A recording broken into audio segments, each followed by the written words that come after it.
ફરી એકવાર નવા વિડીયોમાં તમારું સ્વાગત છે. જય ગિરનારી. તો આપણે અત્યારે આવી ગયા છીએ જુનાગઢની અંદર ઓલરેડી. તો અત્યારે આપણે જાવી છીએ કાશ્મીરી બાપુના દર્શન કરવા, જે જંગલની અંદરથી રસ્તો ગયેલો છે. ત્યાં અડધે સુધી વાહન આવે છે, ત્યાં પાર્કિંગ કરીને હાલીને જવાનું હોય છે. તો કન્ટિન્યુ અમારી સાથે જોડાયેલા રહેજો, તમને બતાવું. આ જંગલ છે અને સારે બધું જવો વૃક્ષ છે લીલાછમ, બહુ મસ્ત છે. અત્યારે 10-15 મિનિટ પહેલાં લીલુંછમ જંગલ છે, મસ્ત વાતાવરણ છે.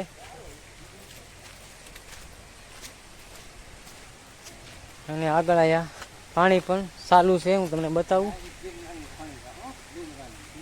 અહીંયા જો તમે વેત્યાન પાણી છે અને આ ડુંગરમાંથી પાણી આવે છે ભાઈ. બધે જ અનેક વનસ્પતિનું પાણી મૂળિયાથી આવે છે, જેથી કરીને આ પાણી પીવાથી પણ બહુ સારું કહેવાય. જો શુદ્ધ પાણી એકદમ ઘણું બધું જાય છે. નેશનલ પાણી ભાઈ. અહીંયા પણ એક નાળું આવે છે આગળ, ત્યાં પણ પાણી ચાલુ છે.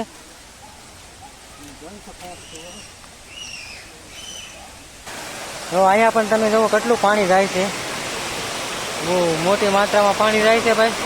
અને બધું જ ડુંગર ઉપરથી પાણી આવે છે, નેશનલ પાણી હોય છે અને શુદ્ધ પાણી એકદમ મસ્ત પાણી. અને બધું જ પહાડોમાંથી આવે છે ગળાઈને. કેટલું પાણી જાય છે, મસ્ત મજાનું. કુદરતી પાણી ભાઈ. જંગલમાંથી મૂળિયામાંથી પાણી આવતું હોય, પહાડોમાંથી વનસ્પતિમાંથી બધાને અડીને આવે. પાણીમાંથી પસાર થઈ ગયા છીએ આપણે, આગળ જઈએ હવે. એકદમ ભાઈ ઠંડુ વાતાવરણ થઈ ગયું છે અત્યારે. વરસાદ ઘડીક પહેલા અહીંયા આવી ગયો છે. આગળ જઈએ અને અહીંયા પગકેડી છે આ રીતની, કેડીએ જવાનું છે. અને વૃક્ષ બધા જોવો તમે, મસ્ત મજાના છે, એકદમ લીલા. ફાઇનલી આપણે અડધે પહોંચી ગયા છીએ અત્યારે. કાશ્મીરી બાપુને દર્શન કરવા જઈએ છીએ આપણે અત્યારે. અને અત્યારે આપણે જંગલમાં હાલ્યા જ આવીએ છીએ. મસ્ત મજાનું લોકેશન છે, એકદમ બધું લીલું. નેશનલ ભવનાથથી અંદાજે 2 થી 3 કિલોમીટર કાશ્મીરી બાપુની જગ્યા આવેલી છે જંગલની અંદર. બહુ આઘું નથી, નજીક જ છે આમ તો. વચમાં 2-3 જગ્યાએ પાણી આવે નદીમાંથી. કાશ્મીરી બાપુની જગ્યાની વાત કરીએ ને તો જગ્યા બહુ સારી છે, સુંદર જગ્યા છે. અને બાપુના દર્શન કરવા માટે તમે પણ અહીં જુનાગઢ આવો ને ત્યારે કાશ્મીરી બાપુના દર્શન કરવા જરૂર આવજો. જગ્યા બહુ સારી છે. અને કાશ્મીરી બાપુની ઉંમર કેટલી છે ને કોઈને ખબર નથી. કોઈક 100 વર્ષ કહે, કોઈક 200 વર્ષ કહે, કોઈક 500 વર્ષ કહે, કોઈક 1000 વર્ષ કહે. હકીકતમાં કોઈને ખબર નથી. અહીંથી એવું જાણવા મળ્યું છે આપણને. કોમેન્ટમાં જય કાશ્મીરી બાપુ લખી નાખજો. અને ચેનલમાં પહેલી વાર હોવ તો સબસ્ક્રાઈબ કરવાનું નહીં ભૂલતા. બાપુએ ગિરનાર પર્વત ઉપર વર્ષો સુધી તપ પણ કર્યું હતું કાશ્મીરી બાપુએ. ત્યાર પછી કાશ્મીરી બાપુ તલાટીમાં આવ્યા. ત્યાર પછી અત્યારે જંગલની અંદર કાશ્મીરી બાપુનો આશ્રમ આવેલું છે, ત્યાં કાશ્મીરી બાપુએ પોતાના આશ્રમનું સ્થાપિત કરવામાં આવ્યું. તમે પણ ક્યારેક જુનાગઢ આવો ભાઈ તો કાશ્મીરી બાપુના આશ્રમે જરૂર આવજો અને ત્યાં દર્શન કરવા જરૂર જજો. તમે જુનાગઢ આવેલા હોવ ભાઈ, કાશ્મીરી બાપુના દર્શન તમે કરેલા હોય કોઈએ તો આમાં કોમેન્ટ કરી દેજો જય કાશ્મીરી બાપુ એમ. કાશ્મીરી બાપુએ જાઓ ત્યાં એક રસ્તામાં દાદા બિસ્કિટ વેચતા હોય છે.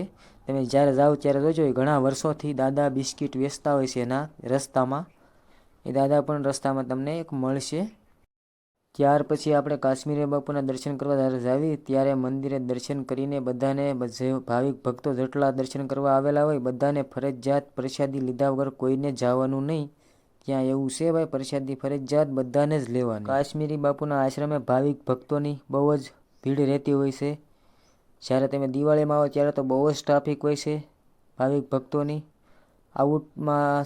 આડા દિવસે તમે જાઓ તો ઓછી ટ્રાફિક હોય, બાકી તો ટ્રાફિક બહુ જ હોય છે ત્યાં દર્શન કરવા માટે. એક ઝૂંપડી પણ ત્યાં આવેલી હતી, ત્યાં બાપુ ધૂણી દખાવતા અને ત્યાં તપ કરતા.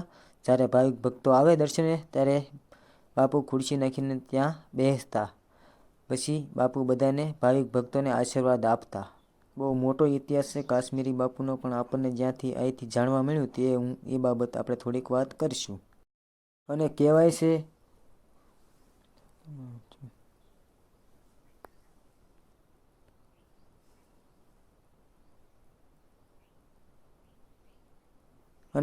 છે કે બાપુ ખુલ્લી હવામાં બેસવાનું પસંદ કરતા હતા.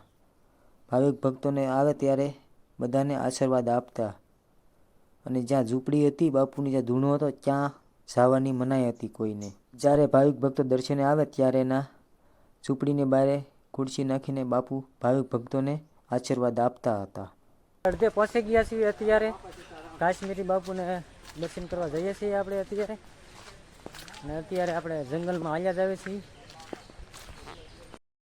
રાત્રે પણ કાશ્મીરી બાપુના આશ્રમે કોઈને રોકાવાની મનાઈ હતી. ત્યાં કોઈ ભાવિક ભક્તોને રહેવાની સખત મનાઈ હતી રાત્રે. કાશ્મીરી બાપુના આશ્રમની વાત કરીએ આપણે તો ભાઈ એવું પણ સાંભળ્યું છે આપણે કે અહીંયા કાચનો ઢગલો હતો, તેમાંથી સાકર બની ગઈ. એ સાકર પણ ભાવિક ભક્તોને અત્યારે પ્રસાદીમાં આપવામાં આવે છે, સાકરની પ્રસાદી. વચમાં 2-3 જગ્યાએ પાણી આવે નદીમાંથી, એવું બધું આવે. આપણે ઓલરેડી ગેટે પહોંચી ગયા છીએ ભાઈ, ફાઇનલી. તો અંદર જઈશું દર્શન કરવા આવે આપણે.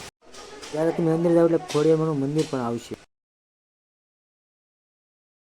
આપણે કાશ્મીરી બાપુના દર્શન કરવા અંદર જઈશું. તો અંદર ભાઈ શૂટિંગની પ્રથા બંધ છે, આપ સૌને ખબર છે. તો આયા છે ભાઈ કાશ્મીરી બાપુ, હું તમને બતાવું. આ છે કાશ્મીરી બાપુ, દર્શન કરી લો બધા. કાશ્મીરી બાપુ ભાવિક ભક્તોને ખૂબ આશીર્વાદ આપતા. ચેનલમાં પહેલી વાર હોય તો લાઇક, શેર અને સબસ્ક્રાઈબ કરવાનું નહીં ભૂલતા, જેથી કરીને નવા અપડેટ તમારા સુધી પહોંચી શકે. સબસ્ક્રાઈબ કરવાનું નહીં ભૂલતા ખાસ, અને એક કોમેન્ટ કરી દેજો, જય કાશ્મીરી બાપુ. આ હતું ભાઈ કાશ્મીરી બાપુનો આશ્રમ, અને અમારો વિડીયો તમને કેવો લાગ્યો જરાક કોમેન્ટ કરી દેજો. સરસ મજાની એક સારી, અને તમે પણ આવો ત્યારે આવજો કાશ્મીરી બાપુના દર્શન કરવા માટે. ફરી એકવાર નવા દિવસ સાથે નવા વિડીયોમાં મળશું. ત્યાં સુધી હસતા રહો, હસાવતા રહો અને હંમેશા ખુશ રહો. જય કાશ્મીરી બાપુ, હર હર મહાદેવ. અને કાશ્મીરી બાપુના 400-500 વર્ષ હશે ભાઈ, એવું સાંભળેલું છે આપણે.